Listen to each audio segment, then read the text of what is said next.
밀성경 묵상 나눔입니다. 4월 19일 수요일입니다. 오늘 묵상하는 본문은 민수기 15장 22절에서 41절입니다. 본문을 읽습니다. 너희가 그릇 범죄하여 여호와가 모세에게 말씀하신 이 모든 명령을 지키지 못하되 곧 여호와께서 모세를 통하여 너희에게 명령한 모든 것을 여호와께서 명령한 날 이후로부터 너희 대대에 지키지 못하여 회중이 부지중에 범죄하였거든 온 회중은 송아지 한 마리를 여호와께 향기로운 화제로 드리고 규례대로 소제와 전제를 드리고 순염소 한 마리를 속죄제로 드릴 것이라. 제사장이 이스라엘 자손의 온 회중을 위하여 속죄하면 그들이 사함을 받으리니 이는 그가 부지중에 범죄함이며 또 부지중에 범죄함으로 말미암아 헌물 곧 화제와 속죄제를 여호와께 드렸음이라. 이스라엘 자손의 온 회중과 그들 중에 거류하는 타국인도 사함을 받을 것은 온 백성이 부지중에 범죄하였음이니라. 만일 한 사람이 부지중에 범죄하면 1년 된 암염소로 속죄제를 드릴 것이요 제사장은 그 부지중에 범죄한 사람이 부지중에 여호와 앞에 범한 죄를 위하여 속죄하여 그 죄를 속할지니 그리하면 사함을 받으리라. 이스라엘 자손 중 본토 소생이든지 그들 중에 거류하는 타국인이든지 누구든지 부지 중에 범죄한 자에 대한 법은 동일하거니와 본토인이든지 타국인이든지 고의로 무엇을 범하면 누구나 여호와를 비방하는 자니 그의 백성 중에서 끊어질 것이라. 그런 사람은 여호와의 말씀을 멸시하고 그 명령을 파괴하였은즉 그의 죄악이 자기에게로 돌아가서 온전히 끊어지리라. 이스라엘 자손이 광야에 거류할 때에 안식일에 어떤 사람이 나무하는 것을 발견한지라. 그 나무하는 자를 발견한 자들이 그를 모세와 아론과 온 회중 앞으로 끌고 왔으나 어떻게 할는지 지시하심을 받지 못한 고로 가두었더니 여호와께서 모세에게 이르시되 그 사람을 반드시 죽일지니 온 회중이 진영 밖에서 돌로 그를 칠지니라. 온 회중이 곧 그를 진영 밖으로 끌어내고 돌로 그를 쳐서 여호와께 모세에게 명령하신 대로 하니라. 여호와께서 모세에게 말씀하여 이르시되 이스라엘 자손에게 명령하여 대대로 그들의 옷단 귀에 술을 달고 청색끈을 그 귀의 술에 더하라. 이 술을 너희가 보고 여호와의 모든 계명을 기억하여 준행하고 너희를 방종하게 하는 자신의 마음과 눈의 욕심을 따라 음행하지 않게 하기 위함이라. 그리하여 너희가 내 모든 계명을 기억하고 행하면 너희의 하나님 앞에 거룩하리라. 나는 여호와 너희의 하나님이라. 나는 너희의 하나님이 되려고 너희를 애굽 땅에서 인도해 내었느니라. 나는 여호와 너희의 하나님이니라. 오늘의 본문은 세 개의 단락으로 나눌 수 있습니다.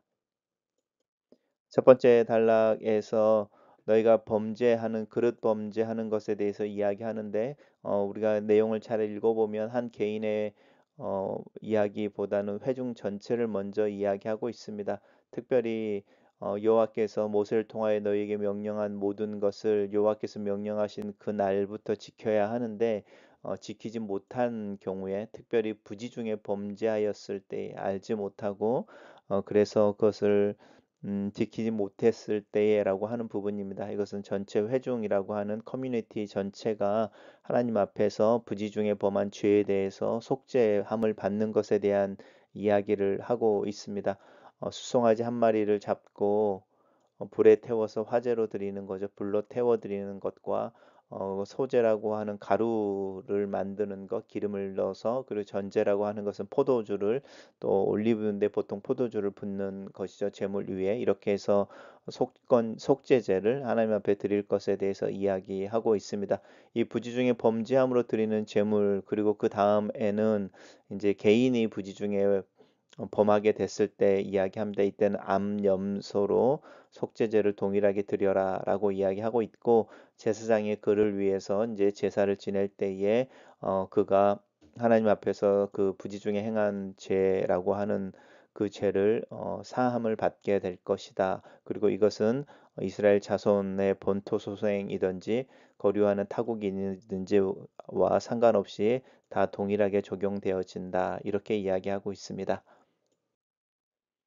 다만 이제 고의로 죄를 범하는 것은 이라고 하는 부분입니다. 부지불식간에 나도 알지 못하는 중에 범하는 죄에 대해서 하나님께서 속죄에 대해서 이야기하지만 고의적으로 죄를 범하는 경우라고 하는 부분에서는 하나님을 비방하는 자다 이렇게 말합니다. 하나님의 계명을 지키지 않는 것, 하나님을 업신 여기는 것, 멸시하는 것이죠. 하나님을 멸시하고 그의 명령을 파기하는 것일 뿐만 아니라 여호와를 비방하는 자다라고 말씀하시면서 그 사람에게는 그 죄악이 그에게로 돌아가서 온전히 끊어질 것이다 라고 경고하고 계십니다. 단락을 요약해 보겠습니다. 회중이 부지 중에 범죄하였거든 온 회중은 숫송아지 한 마리를 하나님께 화제로 드리고 소주와 번제를 함께 드리고 순염소 한 마리를 속죄제로 드리라 이렇게 정리했습니다. 두 번째 단락에서는 이제 안식일 이야기가 나옵니다. 가나안 땅에 들어가기 전이죠. 광야에서 머물러 있을 때에 거류한다는 표현이 계속 나오는데 거류한다라는 것은 통과한다 이런 뜻도 있고 또 방황한다 이런 뜻도 있고 지나간다 이런 뜻도 있습니다. 거류한다라는 부분은 레퓨지처럼 임시로 머무는 경우들을 의미할 때 많이 쓰고 있습니다. 그래서 이제 거류한다라는 표현이 이제 그 광야에 정착하는 것이 아니라 지나가는 자로 이 광야를 지나가고 있을 때 이렇게 이해하시면 됩니다. 그때의 안식일에 나무하는 사람을 발견합니다. 안식일이었을 때 안식일을 범하는 것은 사형으로 이제 벌하게 되어져 있는데 그것은 사형을 시켜라는 데 방점이 있는 것이 아니고 그만큼 목숨을 걸고 안식일을 지켜야 하는 것에 대해서 방점이 찍혀 있는 거 기억하시면 좋겠습니다. 그래서 이 안식을 어긴 자에게 돌로 쳐서라고 하는 이렇게 죽음이라고 하는 부분이 형벌로 주어집니다.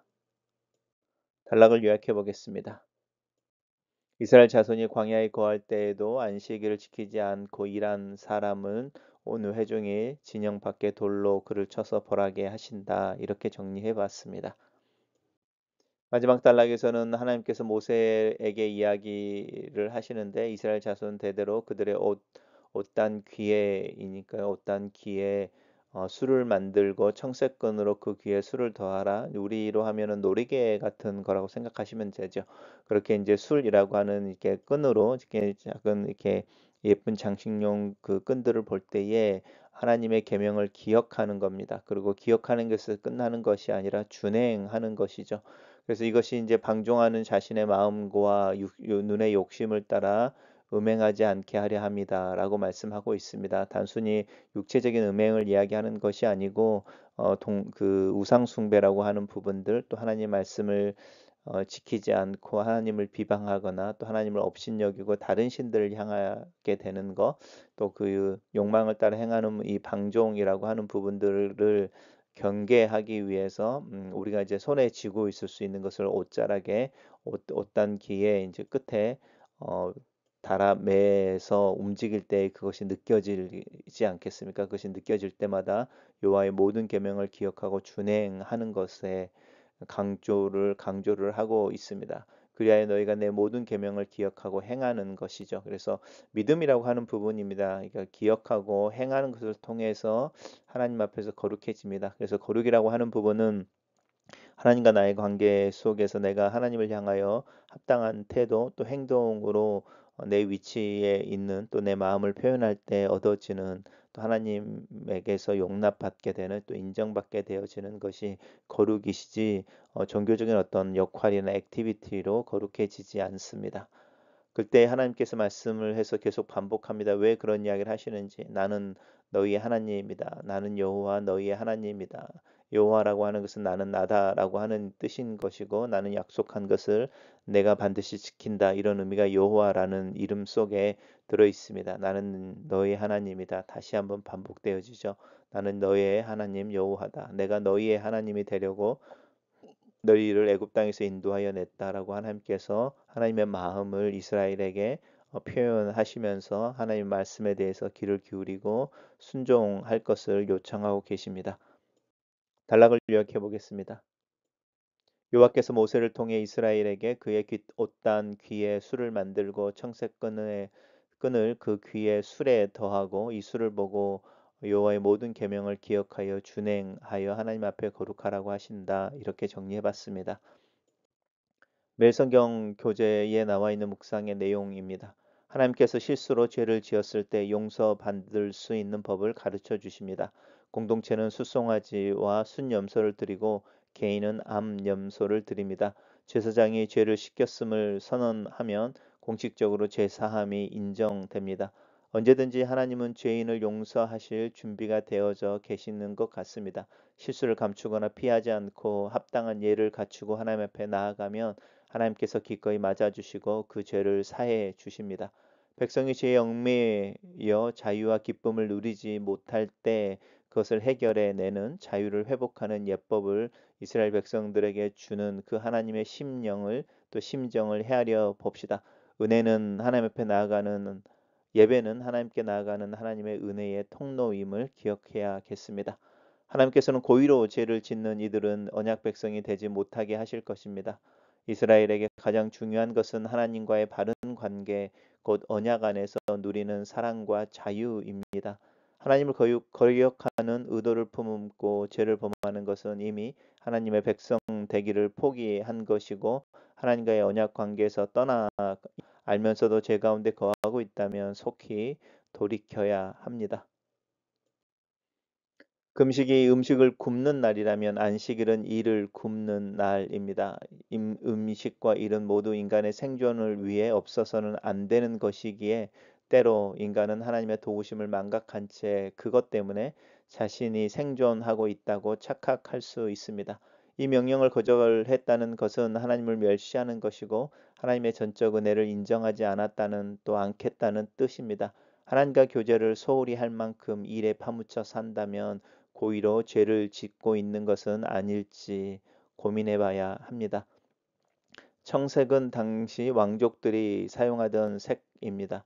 겉단에 단에 술을 달고 청색 실을 매어 움직일 때마다 눈에 띄게 한 것은 이스라엘이 하나님의 거룩한 백성임을 하루 종일 기억하라 하시는 것입니다. 정체성을 기억할 때 계명에 순종할 수 있습니다. 날마다 말씀을 보고 묵상하고 준행하여 거룩한 내면으로 단장하고 있습니까? 내 가치관과 삶의 방식은 음란하고 탐욕한 세상과 눈에 띄게 다릅니까? 글로 쓰는 기도입니다. 살아계신 하나님, 나로 하나님의 말씀과 계명, 명령 앞에 겸손하게 하소서. 주의 말씀을 기억하여 준행하는 자가 되게 도와주시옵소서. 하나님 앞에 행동함으로 거룩함을 추구하게 하소서. 하나님의 나의 하나님을 행동으로 고백하며 내 삶 속에서 그 신앙을 분명하게 드러낼 수 있도록 또 그런 하루가 되도록 도와주시옵소서. 하나님의 계명을 무겁게 받으며 온 힘과 온 마음과 온 뜻을 다하여 그 계명을 실천하기를 다짐해 보오니 하나님 나를 도와주시옵소서. 예수님 이름으로 기도합니다. 아멘.